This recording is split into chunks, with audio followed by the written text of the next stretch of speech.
So I think what the main point I'm trying to get across in these lectures is that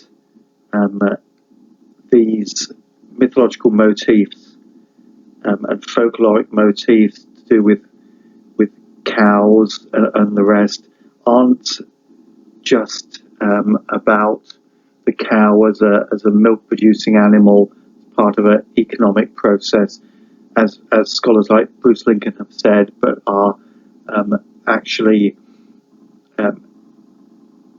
evidence of a Near Eastern divine origin, and that my reinterpretation of the Proto-Indo-European creation myth and cattle theft myth has tried to go against what previous scholars have said, and showing that these myths have actually arisen in the Near East at a much earlier date than had previously been considered.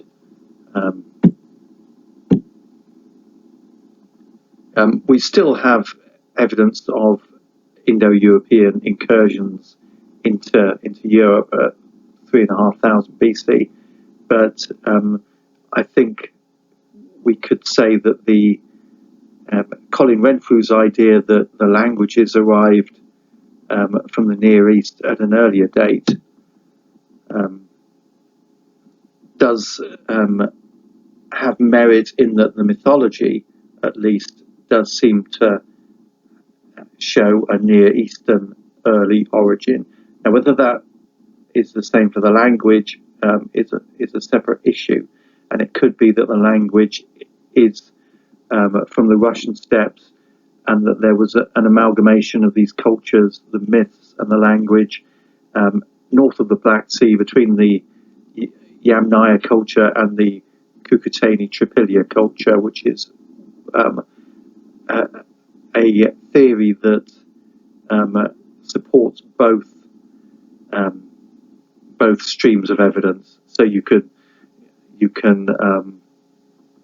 that theory isn't discounted by either party, although it's yet really to be put out there to be tested. But I would say that it sort of covers all bases and explains a lot that the other theories have suggested, but none of them completely demonstrate.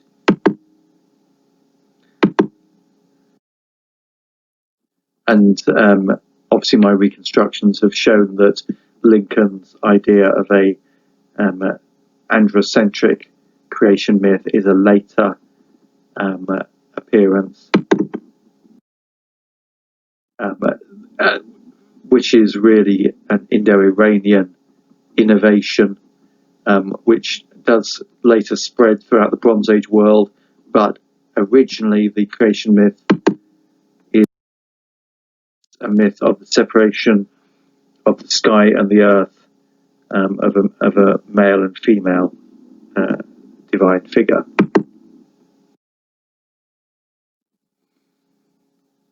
Equally, the cattle raid myth.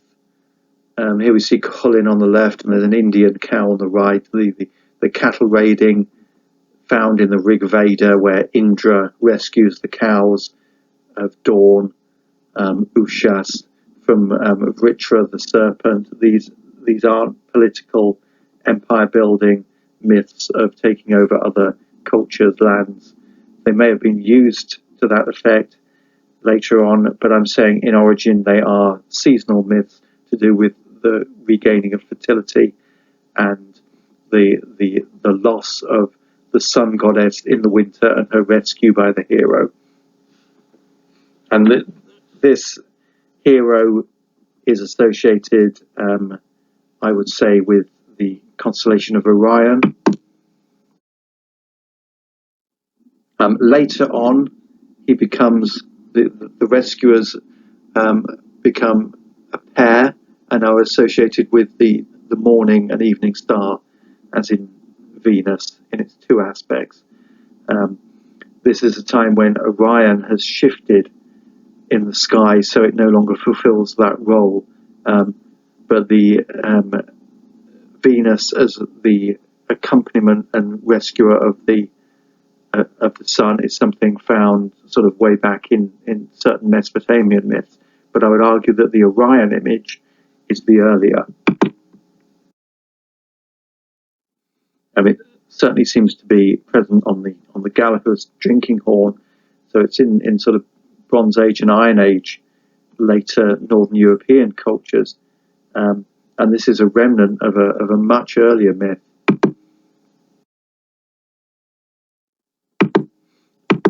And as we saw in this Irish tale, the Battle of Moytura, which is, I think, written in about the sort of 10th century AD. There are the elements in it, such as the three stones in the belt, which seems to have a astronomical analogue, only makes sense if read in an astronomical light. It just doesn't make sense as anything other than a reference to the belt stars of Orion.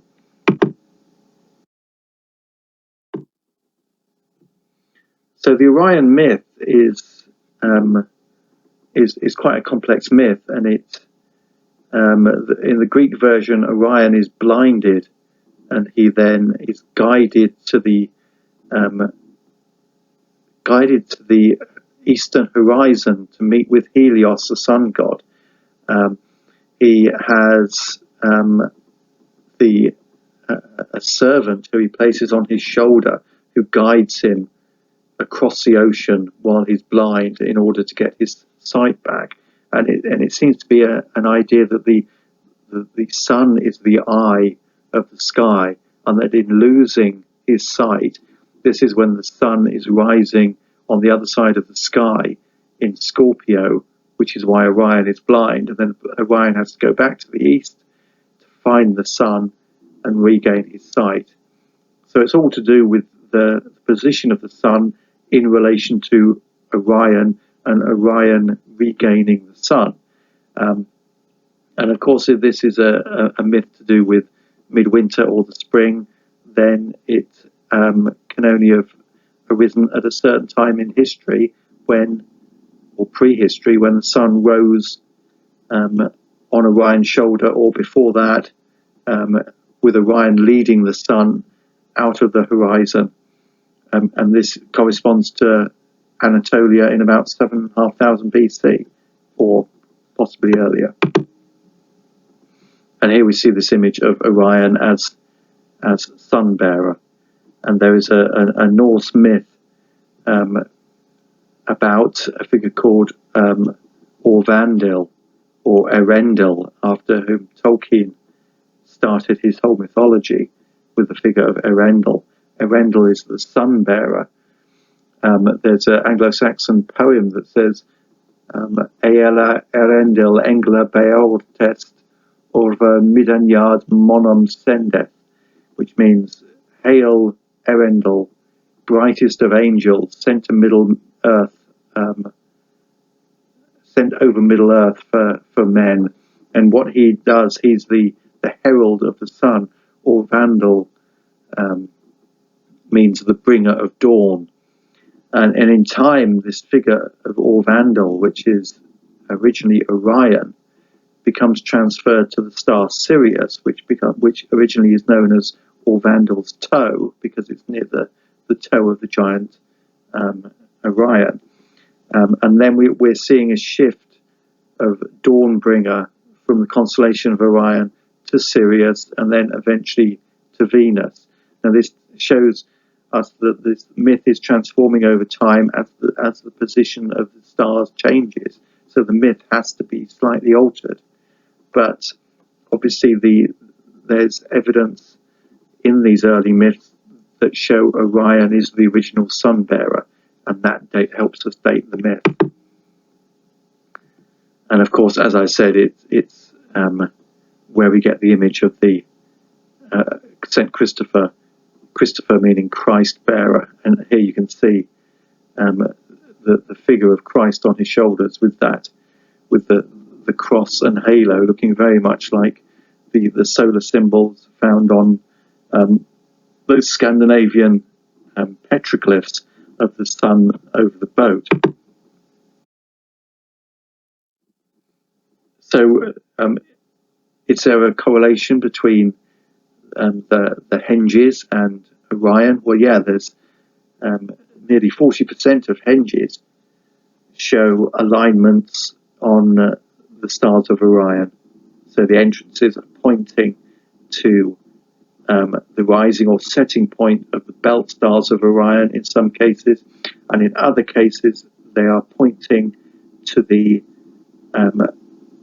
place on the horizon when, at the time the henges were built, the sun is rising on the shoulder of Orion. And this just happens to be around the 1st of May in this period of prehistory, 2500 to 2000 BC. One of the places that we find this correlation with the May sunrise on the shoulder of Orion is Maybury in where is that? I think that's up in Cumbria.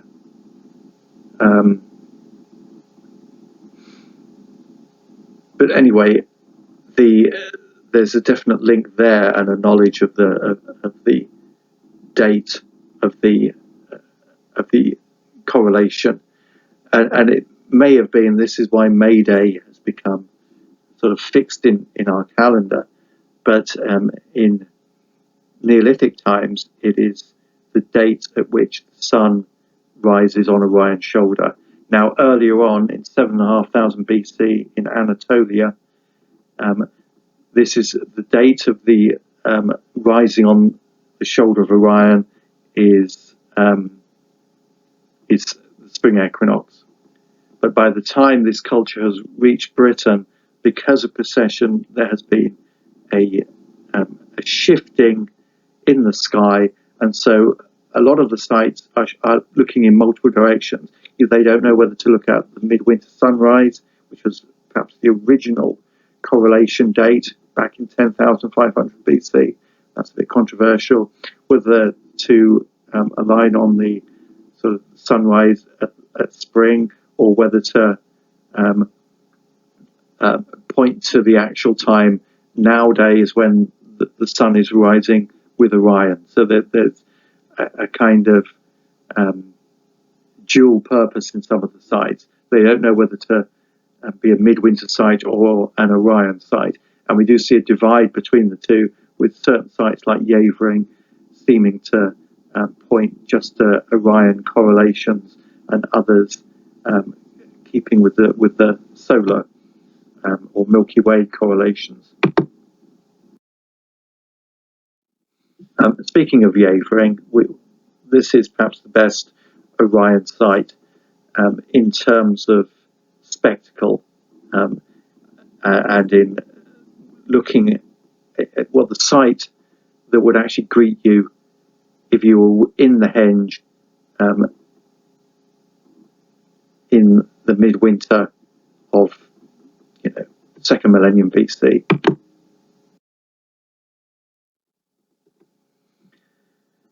So the henge is built in the shadow, really, of Yavering Hill, and it's so positioned that if you were there at midwinter, you would not see the sun all day. So it's in the shadow, literally the shadow of the midwinter sun. But you would see Orion striding over the hill, and here it is.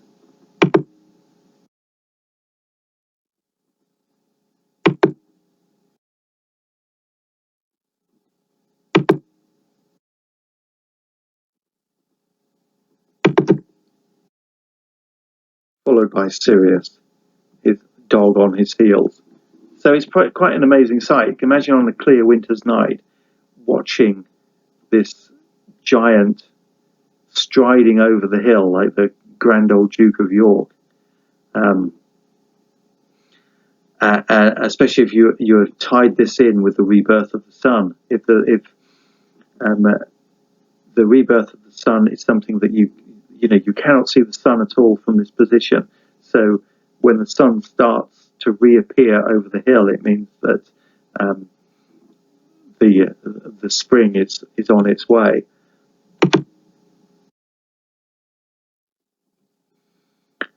So what seems to happen is that we're looking at, in these tales, we're looking at a drama, and this is a drama that can be seen in the midwinter night sky.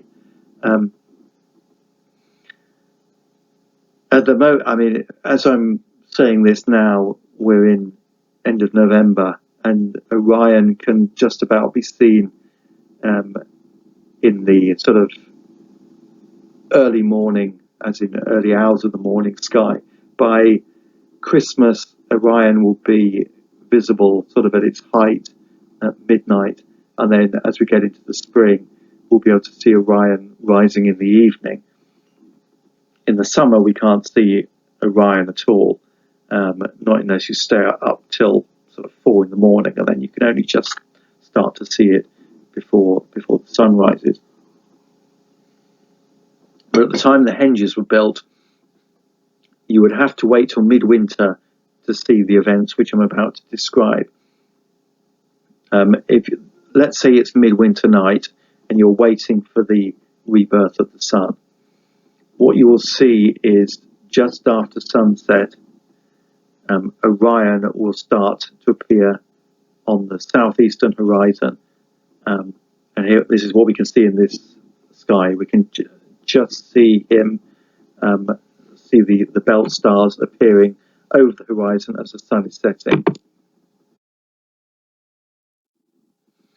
Then he will reach his apex over the southern horizon.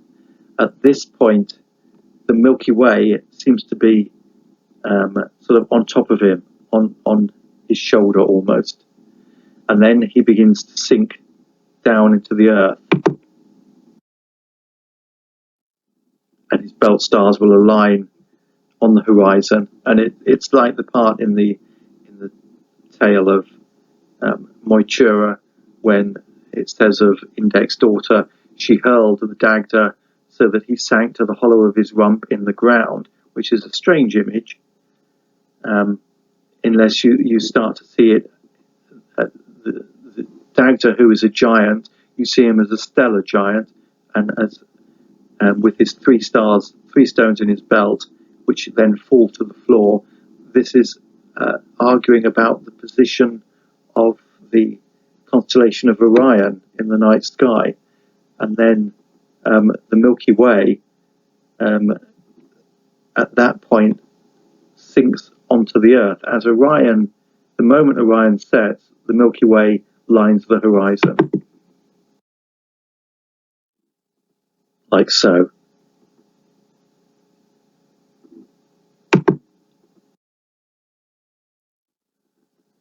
So is this an image of the coming together of the sky goddess and the earth god?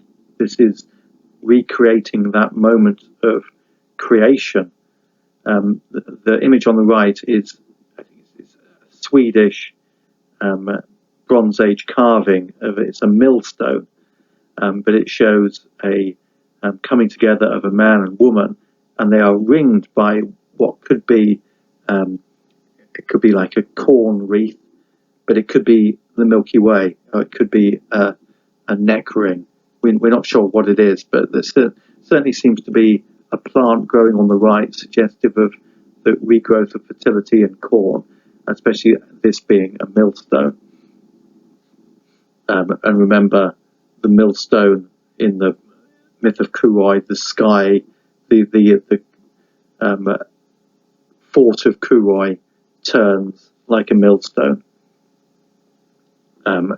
which seems to me to be an analogue of the sky. So I think we're looking in this image as the earth and the sky coming together. And what this will be is the conjunction of earth and sky, the bringing together of God and goddess, will bring about the conception of the sun. Now, in Irish myth, the Dagda, this figure with the 3 stones in his belt, he mates with Boyne, the cow goddess, and they give birth to a son called Angus. His name means one strength, and he is born when the sun is held still in the sky magically. So he is born at the solstice. It's the birth of the sun at the solstice, at the winter solstice, due to the coming together of the earth and the sky. And as you remember, Orion sinks, becomes one with the earth, falls to the earth just like Geb does in Egyptian mythology, but then is mating with Boan, the white cow of the Milky Way.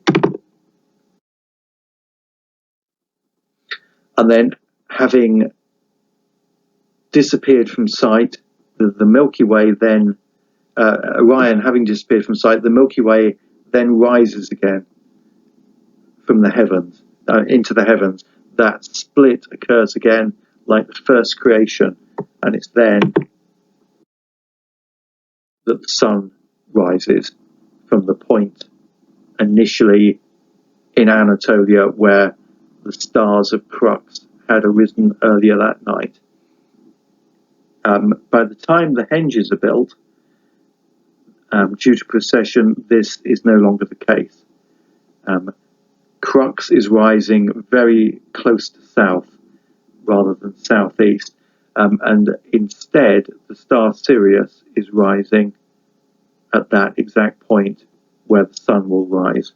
So this is probably why Sirius starts to take on some of the symbolism formerly associated with the goddess and with Crux, and this is why the chamber at Newgrange aligns with the rising of Sirius and the midwinter sun.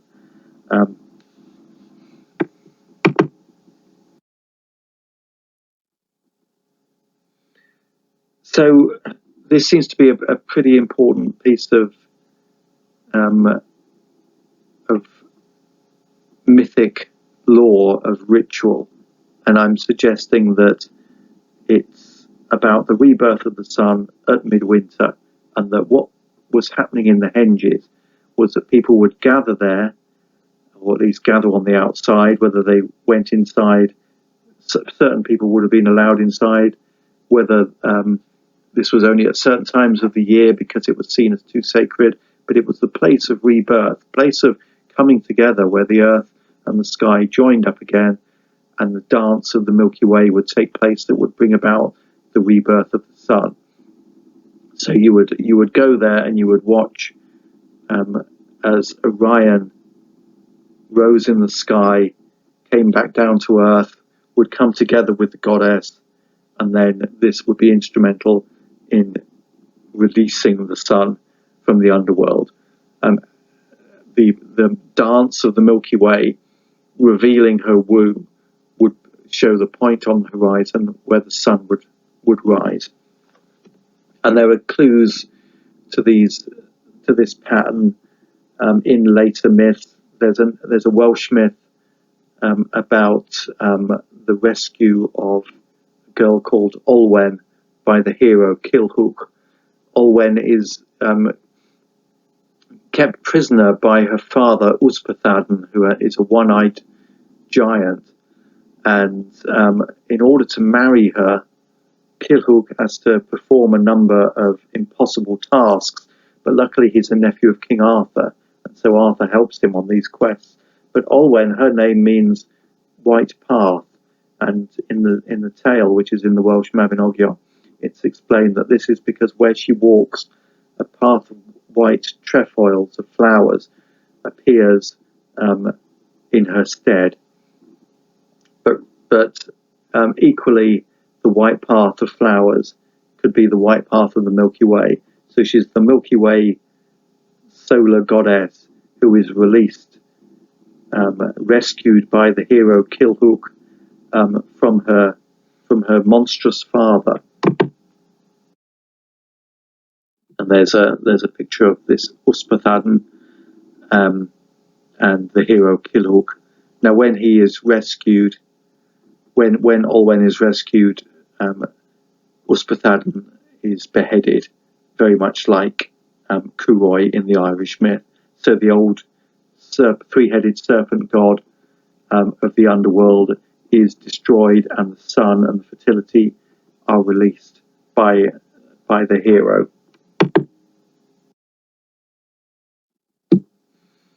It's obviously not an old myth.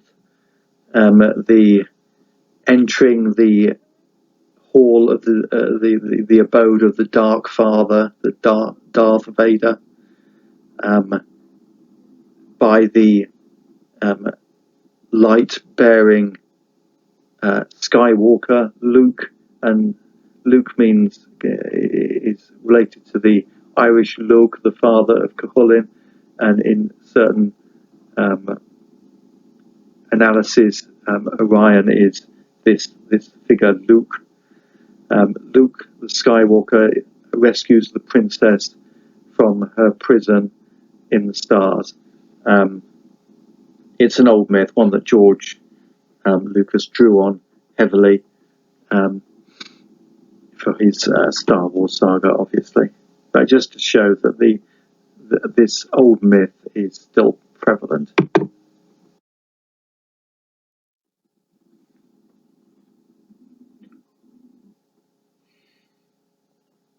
So what were the henges for? What was the myth about? Is it just an attempt to bring about rebirth in the land? Is it just a farming ritual? I would say partly it's a midwinter rite to try and assure the fertility of the crops, to ensure that life returns after the winter. But we see in, say, Egyptian myth that these myths also have they're not just about bringing rebirth to the land. They're about the life of those who are undergoing that rite. It's about their rebirth, about life after death, and coming back to sort of cyclical pattern of human death and rebirth. So I think there is a connection. These aren't just fertility sites; they're to do with life and death, and I think they're specifically associated with the spirits of the dead. During this period that the henges are built, we're not overly sure where the dead are buried. There are burials at Stonehenge, but from very early on, there are communal tombs, the passage graves, and sort of earlier long barrows, for instance, which do contain multiple burials. But actually, during the real heyday of the henges, we don't really know where people were buried. These mass graves tend to disappear from archaeology. There are some burials within henges, but not many. So where were these burials taking place? Well, Cummings has argued that perhaps the bones were being placed in rivers or water. She says, since most people were not formally buried, they could well have been disposed of in watery places, rivers or the sea. Water might have been a powerful symbolic substance associated with the transformation of the state from living to dead, or associated with the journeys of the ancestors. And to me, this fits in with what the henges are representing.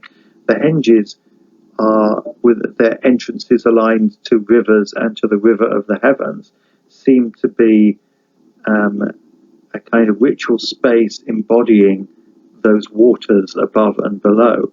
Now, people aren't buried in henges, but it wouldn't surprise me if perhaps the dead were taken to henges in order that the spirit perhaps might leave the body and either enter the river on earth, be taken to nearby rivers, or perhaps enter the river in the heavens, and that the henges are a kind of portal, a gateway to enter the sky. Now, this is exactly the same thing that we think that the pyramids are for.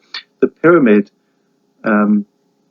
in Egyptian tradition is really a machine whereby the soul of the dead pharaoh can ascend to the stars through the star shafts of the pyramid and enter the womb of the cow goddess Nut for rebirth as a star.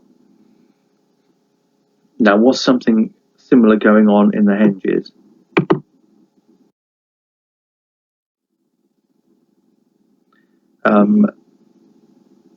This is what I wrote in my PhD. If the Neolithic cosmology concerning the Milky Way resembled that found in ancient Egyptian tradition, then the Milky Way may have been seen as a kind of road of souls, by which the spirits of the dead travel to be reborn in the celestial realm.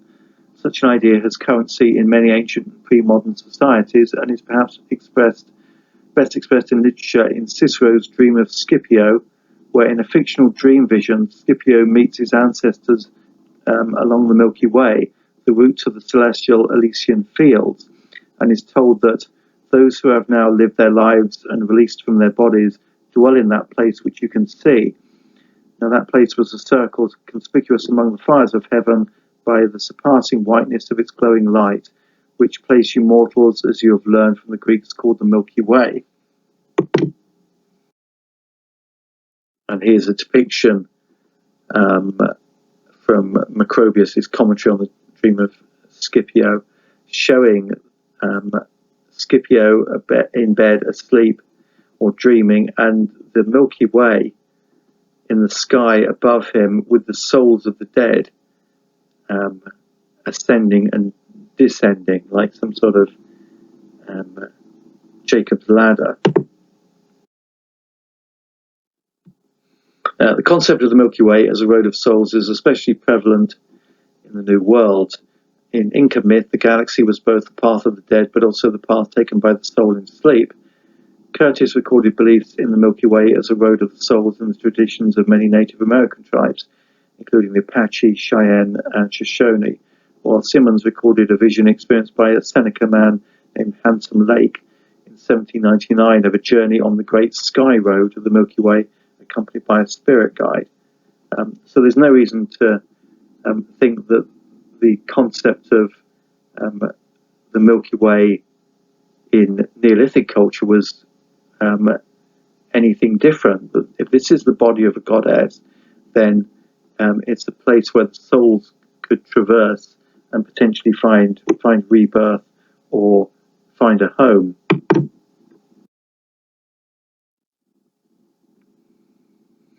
Suddenly, as they looked, a road, the Milky Way, slowly descended from the south sky and came to where they were standing.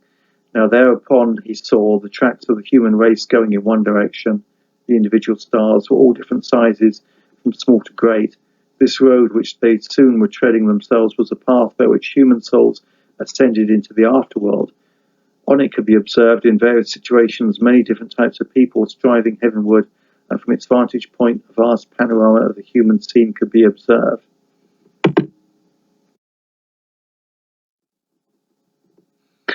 Similarly, one might suggest in Neolithic Britain the spirits of the dead, of the ancestors, might have been believed to have risen to the sky along this path of the White Cow, to give it its Irish name, at certain times of the year, i.e. when the entrances of the Henges aligned to the Milky Way, allowing ingress within the body of the celestial Mother Cow. The entrance then would have formed a kind of stargate through which the souls of the dead might pass, and thus become an ever-living soul in the firmament, through journeying through the body of the Milky Way goddess, as was believed in Egypt. Fabio Silva, speaking of stellar alignments in Portuguese dolmens, states that these stars could be conceptualized as the land of the dead in the celestial skyscape, or as the conduit to such a land, and that equally such conduits might have been important to the living in vision quests that may have taken place in the chambers of the tombs.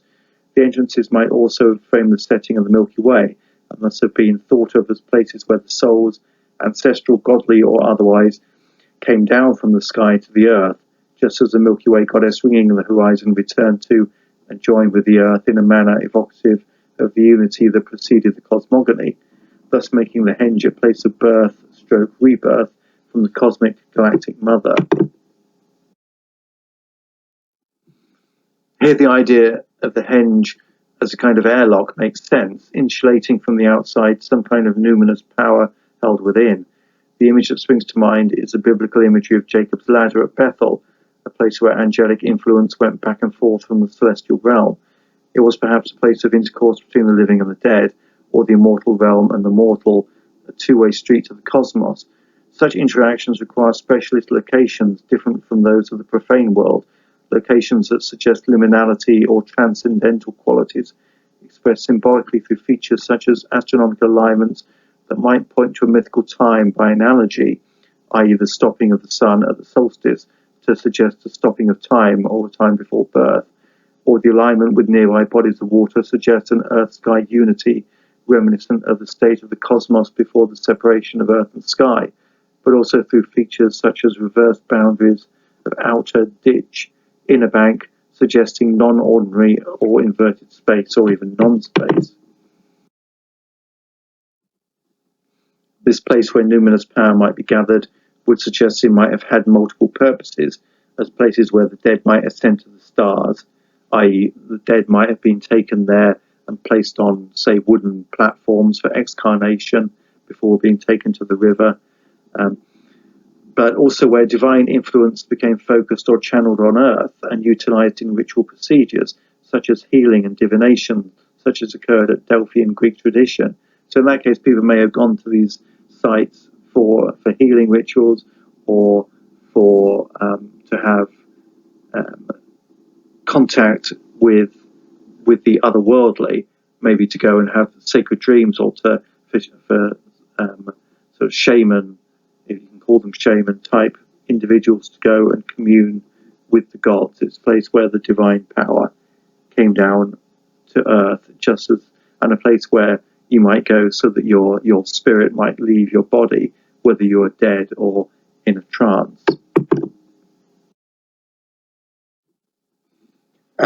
And this idea of dancing to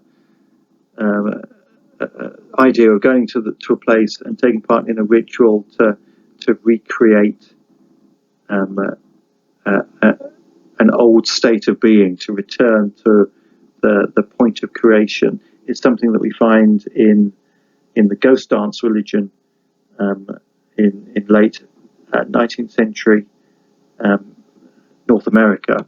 And it was instigated by a Paiute shaman called Wovoka, and he had a vision during, I think it was an eclipse, which told him that if he gathered the nations together, the Indian nations, and they danced in circles and got in trance, that this would bring about a rebirth of the souls that had been killed by the white man, and that there would be a return to the state of pre-Indo-European contact, and the buffalo would come back.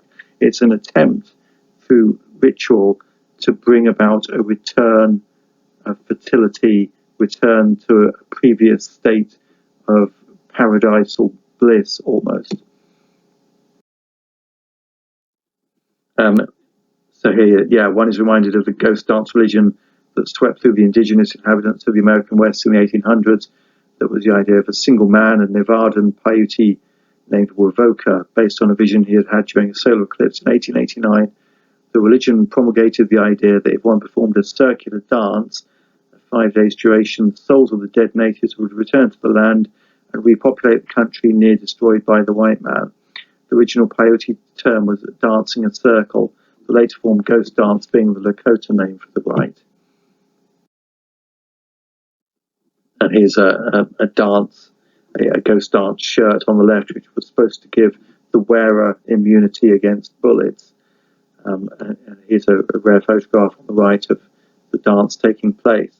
So the idea connected to henges of these places as dancing grounds, or that the stones were people who were dancing on the Sabbath who had been turned to stone, perhaps does record an idea that dancing took place in these sites, and very possibly this dancing was of this ghost dance type. It was a dance aiming to get the practitioners into a state of trance, and that it would aim to restore an earlier state of being. In perhaps the case of the henges, returning to the state of creation before the fall, so to return fertility and to unite the god and goddess in world-creating embrace. Perhaps the henges, often seen as ritual spaces for the living, might equally have been shared with or used exclusively by the spirits of the dead, and may even have been specifically created dancing grounds for the departed, insulated from the outside world. One thinks of fairy rings and the dancing fairies of folklore, which are very much related to the spirits of the dead, and the connection between fairy folklore and the henges. So is that a hangover or remembrance from times when these sites were actually places of congregation of spirits? The alignments so meticulously planned may never, like the solstice phenomena in the passage graves, have been meant to have been seen by living eyes. Ultimately, then, speculation concerned with the exact viewpoints of alignments or how many people might have been able to fit within the henge to view them, and the associated conclusions drawn from them concerning ideas of privilege, social stratification, and the restriction of the henge to the entitled few may be irrelevant. However, enough evidence survives to suggest at least some use with certain delineated areas of the sites, at least. So, in short, we can try and reconstruct what was going on within the henge. It seems to have been a rite connected to the sky and to rivers, to the movement of certain stars, mainly at midwinter, to do with the return of light and the movement of the Milky Way as a signal in the heavens to rebirth. So just as in the Blornat myth, she gave the signal of the milk poured in the river as a sign to Cuchulainn that she could be rescued. So the Milky Way dancing across the sky in full view for the first time in the long nights of winter is a sign of the release of the sun at midwinter. But just as this may have been a rite that encouraged fertility of the land and rebirth, so I think in another sense it was connected to the rebirth of the individual, and that the sites have a more sacred and personal aspect, which is to do with the rebirth of the individual and rites associated with the dead and with the spirits of the dead. Thank you.